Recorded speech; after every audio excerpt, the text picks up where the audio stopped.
Hello everyone, আসসালামু আলাইকুম। এই ভিডিওতে 2026 সালে কুমিল্লা বোর্ডে আসা পদার্থবিজ্ঞানের ৬, ৭ আর এই ৩ নং মানে এই ৩ টা সিকিউ তোমাকে আমি সলভ করিয়ে দিব। তো তুমি যদি এই ভিডিওটা দেখো তাহলে এই ধরনের সৃজনশীল তোমার কোনোদিন সমস্যা হবে না এবং একদম এ টু জেড তোমার ক্লিয়ার হয়ে যাবে ইনশাআল্লাহ এবং বেসিক কনসেপ্ট সহকারে। ওকে, সো আই হোপ তোমরা বুঝতে পারবে ইনশাআল্লাহ। সো আমি বেশি কথা বলবো না, আমরা এখন আমাদের ক্লাসে চলে যাই। So let's go. So first of all আমি ৬ নংটা সলভ করবি, দেন দেন ৭ নং, দেন ৮ নং আমি সলভ করবো। ওকে, তো ৬ নংটা আমরা ভালো করে পড়তে হবে আমাদেরকে। এখানে কি বলছে ভাইয়া দেখো তো। এখানে বলছে হচ্ছে রাফিয়া ১৫ সেন্টিমিটার তরঙ্গ দৈর্ঘ্যের শব্দ উৎস থেকে ১০ মিটার পার সেকেন্ড বেগে প্রতিফলকের দিকে দৌড়াতে শুরু করে ০.৫ সেকেন্ড পরে সে সব প্রতিধ্বনি শুনতে পাই। ওকে, সো ওইদিনে বায়ুর তাপমাত্রা ৩০ ডিগ্রি সেলসিয়াস দেওয়া আছে। তো আমাকে বলছে গত বছর তরঙ্গটির পর্যায়কাল নির্ণয় করতে বলা হয়েছে। ফার্স্ট অফ অল পর্যায়কালটা আমাকে বের করতে, পর্যায়কাল মানে কি 1/f, তাহলে ফ্রিকোয়েন্সি আমার লাগবে। তাহলে এখানে আমার আগে কি করি, তো গণনাটা আমি সলভ করে ভালো করে।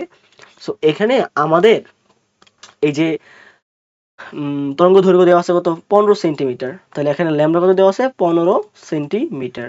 তো এইটাকে আমরা মিটারে নিব, তাহলে আমরা হচ্ছে 100 দ্বারা ভাগ করব, তাহলে আসবে 1.5, সরি 0.15 মিটার আসবে। ওকে, ওকে, অলরাইট। দেন এবার খেয়াল করি, বলছে কি তাপমাত্রা 30 ডিগ্রি সেলসিয়াস তাপমাত্রায়। তাহলে আমরা 30 ডিগ্রি সেলসিয়াস তাপমাত্রা শব্দের বেগ বের করবো। তাহলে আমরা জানি কি, B divided by B naught is equal to root over T divided by T naught. তাহলে একটু খেয়াল করো, এখানে টি নট কত, টি নট হচ্ছে তোমার 273 কেলভিন, মানে 0 ডিগ্রি সেলসিয়াস তাপমাত্রায় এটা তোমার ইয়া করবা, মানে কেলভিন স্কেল নিবা। আর টি টি কত, টি হচ্ছে তোমার 30 ডিগ্রি সেলসিয়াস। তো 30 ডিগ্রি সেলসিয়াসের সাথে 273 যোগ করবা। 273 যোগ করলে আমাদের আসবে কত বলো তো ভাইয়া, 303 কেলভিন, রাইট? সো এবার আমাদের 0 ডিগ্রি সেলসিয়াস তাপমাত্রায় শব্দের বেগ ধরলাম ভি নোট, এটা কত বলতে পারবা, 330 মিটার পার সেকেন্ড। ওকে, সো আমরা এবার জাস্ট মানগুলো বসায় ভি নোট ভি বের করে দিলে, তো ভি কত হবে, root over T divided by T naught into V naught. এবার তুমি কাজ করো, ভ্যালুগুলো বসাও, তাহলে শব্দের বেগগুলো পেয়ে যাবা। চলো ভ্যালুগুলো বসাই আমরা। Root over 303 divided by 273 into 330। তাহলে আমাদের কত আসতেছে দেখো তো, root over 303 divided by 273 into 330। Alright, so এটা আসবে 347.659 মিটার পার সেকেন্ড। তাহলে 30 ডিগ্রি সেলসিয়াস তাপমাত্রায় শব্দের বেগ আমরা পেয়ে গেছি। সো এবার খেয়াল করো, আমার ল্যামডা দেওয়া আছে, তো আমরা জানি কি আসলে বলতো, আমরা আসলে কি জানি, আমরা জানি কি, উই নো, আমরা জানি কি, উই নো, কি জানি আমরা, বি ইজ ইকুয়াল টু হচ্ছে এফ ল্যামডা। তাহলে আমাকে এখান থেকে এফ এর মানটা বের করে ফেলি, তাহলে ভি বাই ল্যামডা হবে। তাহলে তুমি বি এর মানটা বসাও 347.569, আর ল্যামডার মান কত, 0.15 মিটার, রাইট? সো মানগুলো বসালে এখান থেকে আমরা ফ্রিকোয়েন্সি পেয়ে যাব, মানে তরঙ্গ পেয়ে যাব, কম্পাঙ্ক পেয়ে যাবে। তাহলে 347.569 ডিভাইডেড বাই 0.15, সো দ্যাটস এটা আসবে হচ্ছে 2317.1267 হার্টজ। তাহলে আমরা কম্পাঙ্ক পেয়ে গেছি। এবার আমাকে বলছে কি পর্যায়কাল কত, আমরা জানি কি পর্যায়কাল মানে কি 1/f না। সো আমরা জানি কি পর্যায়কাল টি ইজ ইকুয়াল টু হচ্ছে কি, টি ইজ ইকুয়াল টু হচ্ছে পর্যায়কাল, টি ইজ ইকুয়াল টু হচ্ছে কত, 1/f। তাহলে তুমি এখানে মানগুলো বসাই দাও, দেন হচ্ছে আমরা এখান থেকে পর্যায়কালটা পেয়ে যাব। তাহলে 1/f এর মান কত তোমার 2317.1267। তাইলে এখানে আসবে পর্যায়কাল 4.3156 ইন্টু 10⁻⁻4 সেকেন্ড। তাহলে এটা আসবে আমাদের পর্যায়কাল, বুঝছো? আই হোপ তোমরা এটা অবশ্যই বুঝতে পারছো। এবার চলো আমরা হচ্ছে নেক্সটটা করি। গহতে কি বলছে বলতো, বলছে রাফিয়া যদি একই বেগে প্রতিফলকের দিকে দৌড়াতো তবে একই সময় প্রতিধ্বনি শুনতে পেতো কিনা। আচ্ছা, ফার্স্ট অফ অল হচ্ছে আমরা এটাকে হচ্ছে একটু চিত্রায়িত করি, তাহলে আমাদের জন্য বেটার হবে। তো একটু চিত্র আঁকি, কেমন ঘটনা ছিল, আমরা হচ্ছে গ্রহ নাম্বারটা করবো এখন। সো ধরো যে এখানে এসে তোমার কি প্রতিফলক, ঠিক আছে? তো রাফিয়া ধরো এই যে এখান থেকে শব্দ তৈরি করছে হচ্ছে এই পয়েন্ট থেকে, ঠিক আছে? এখন একটু খেয়াল করো, আমরা একটু ইয়ে নিই। সো ধরো এই যে এই পয়েন্ট থেকে হচ্ছে সে শব্দ তৈরি করছিল, এখানে সে দাঁড়াইছিল, এখান থেকে সে শব্দ তৈরি করছিল, ঠিক আছে? তাহলে এখানে কি বলছে, বলছে শব্দ তৈরি করে সে 15 মিটার 10 মিটার পার সেকেন্ড বেগে নাকি তোমার এদিকে দৌড় দিচ্ছে, উল্টা দিকে। তাহলে এই যে এখান থেকে ধরো 10 সেকেন্ডে সে এখানে আসছে, তাহলে এই সে এই পরিমাণ সে এখানে আসলো পরে, ঠিক আছে এখানে। তো এই যে শব্দটা এখান থেকে প্রতিফলকে বাধা পেয়ে, ধরো তার প্রথমত তার প্রতিফলক এবং তার সে যে প্রথম অবস্থান ছিল, এটা দূরত্ব ডিস্টেন্স ধরো তোমার ডি ছিল মনে করো। তাহলে শব্দ এই যে ডি গেছে, যাওয়ার পরে এখানে ডি আসছে, আইসা আবার এতটুকু পর্যন্ত আসছে, মোট সময় লাগছে কত শব্দের জন্য? 0.5 সেকেন্ড। বুঝছো? এবার একটু খেয়াল করো, পরে বলছে সে যদি একই বেগে প্রতি ফলকের দিকে দৌড়াতো, মানে হচ্ছে যদি সে এই দিকে ধরে এখানে আসতো, তাইলে কি সে শব্দ যদি শুনতে পারবে কিনা একই সময়ে, সেম টাইম শুনতে পারবে কিনা? তো আমরা এখন এটাকে করব, ঠিক আছে?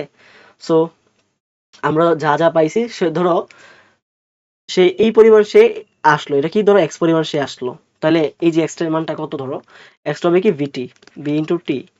তাহলে এই যে 10 মিটার পার সেকেন্ড বেগে আসছে, আর টি কত কত সেকেন্ড সময় লাগছে, মানে 0.5 সেকেন্ড, 0.5 সেকেন্ড সে দৌড়াইছে, তাহলে 0.5 সেকেন্ড তুমি এখানে বসাই দিবা।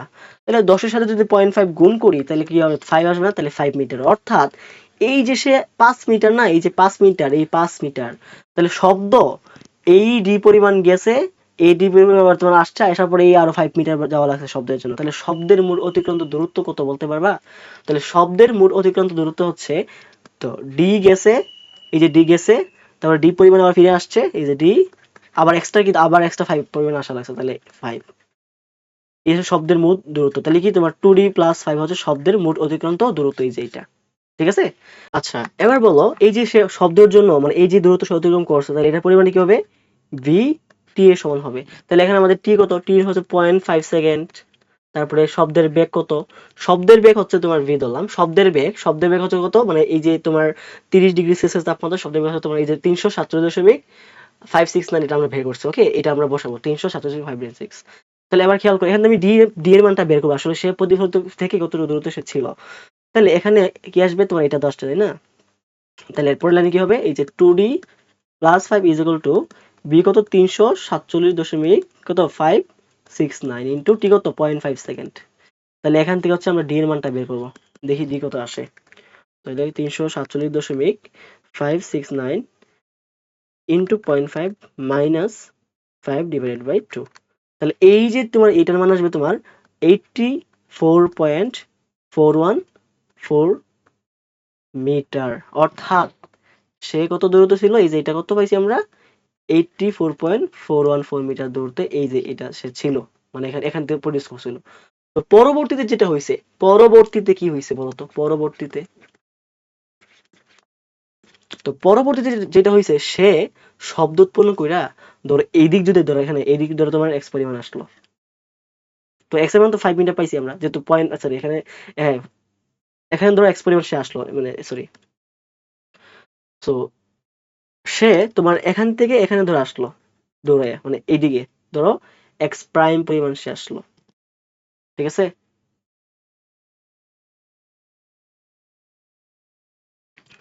তাহলে বলো এই যে এক্স প্রাইমটা কত হবে?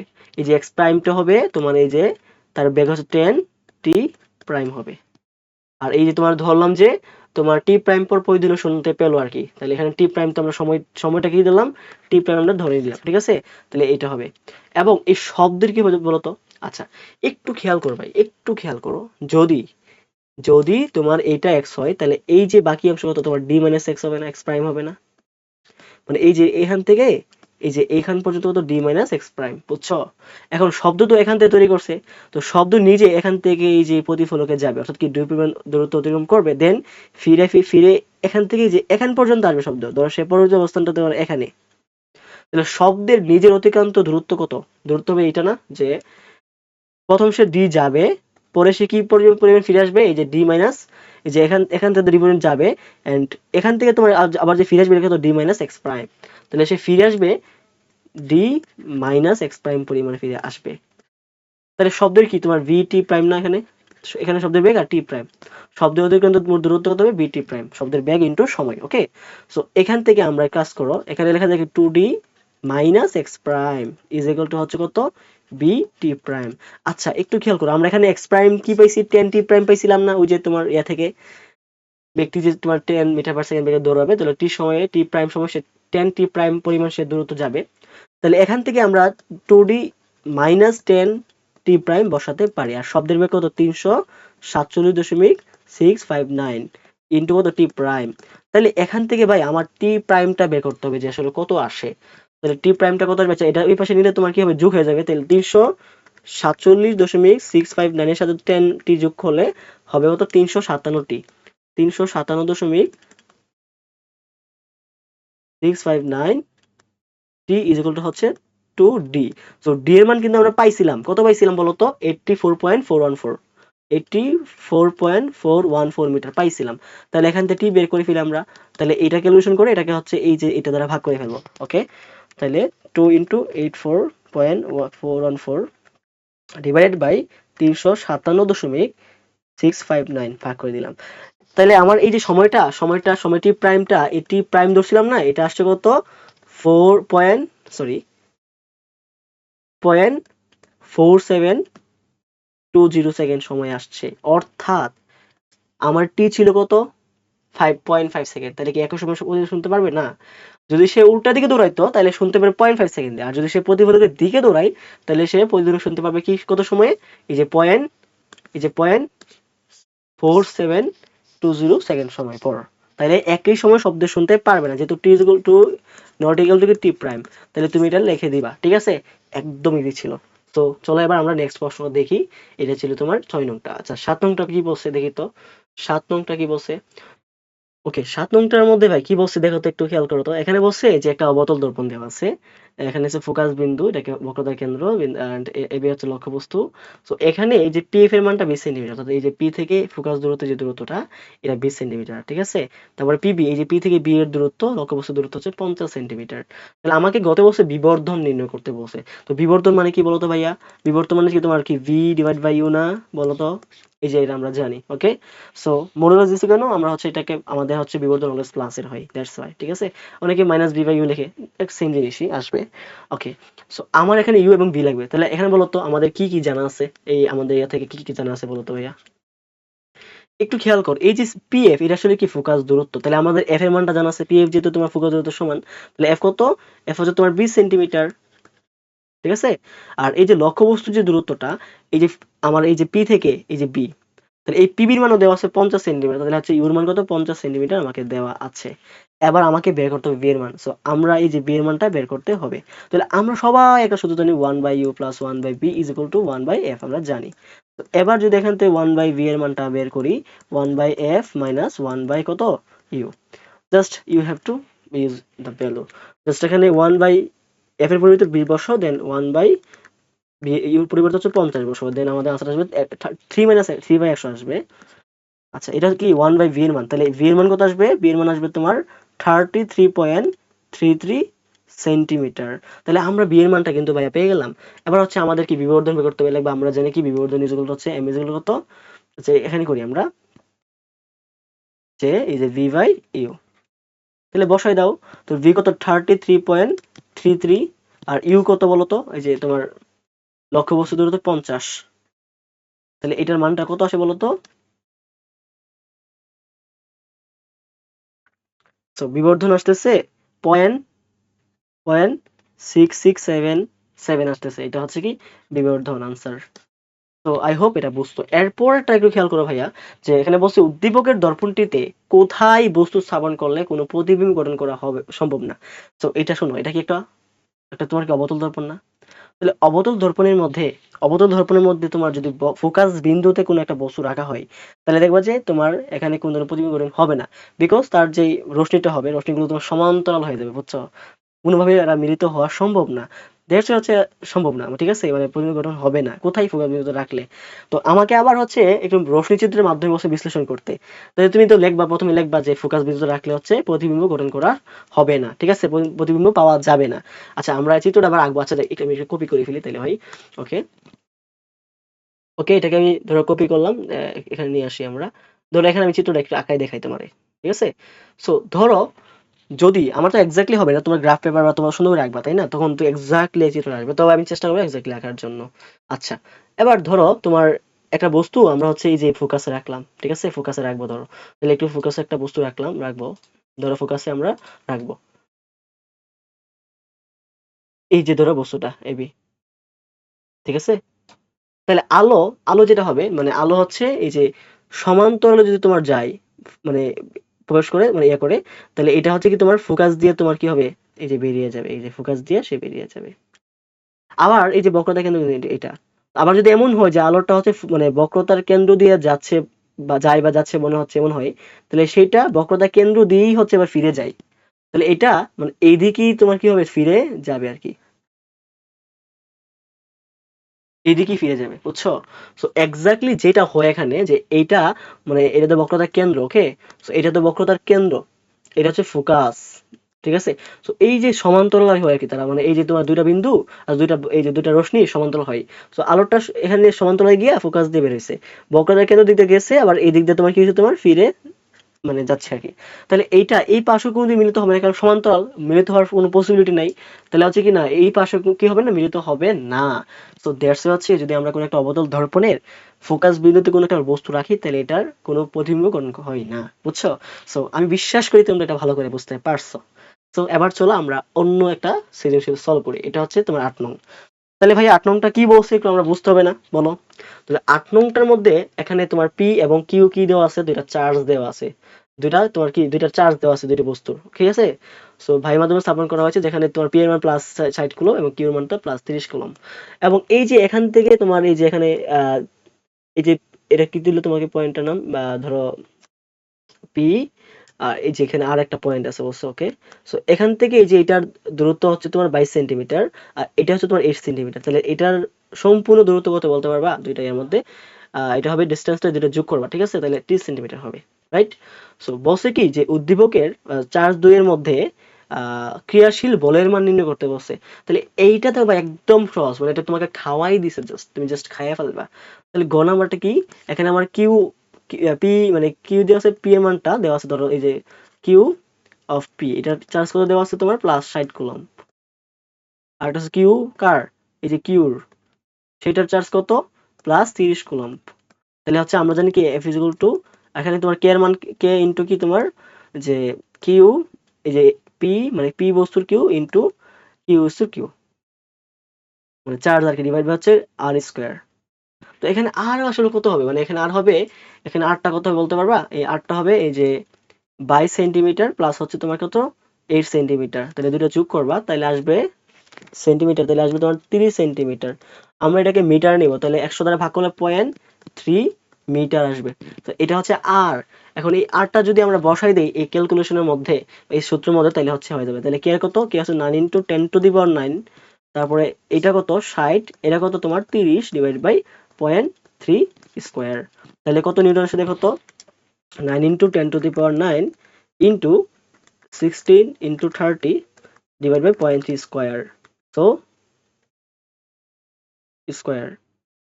তো আনসারটা আসবে 1.8 ইন্টু 10⁻40 নিউটন, 14 নিউটন, ঠিক আছে?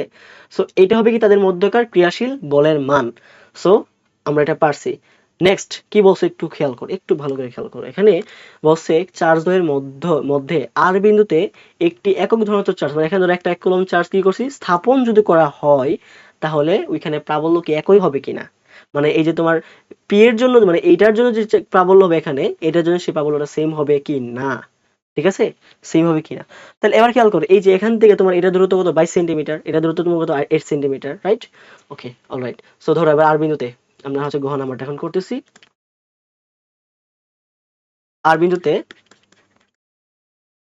তো পি বস্তুর জন্য, মানে পি বস্তুর জন্য তোমার ধরলাম হচ্ছে প্রাবল্য হচ্ছে ইপি, ঠিক আছে? এটা কত কি হবে, কে ইন্টু আমরা জানি কি কিউ অফ মানে কার পি বস্তুর চার্জ ডিভাইড বাই কি আর স্কয়ার। এখানে আর বলতে কি, আর বলতে হচ্ছে এইটার থেকে তোমার এই যে বিন্দুটার দূরত্ব, তাহলে এটা কত 22 সেন্টিমিটার দেওয়া আছে এখানে।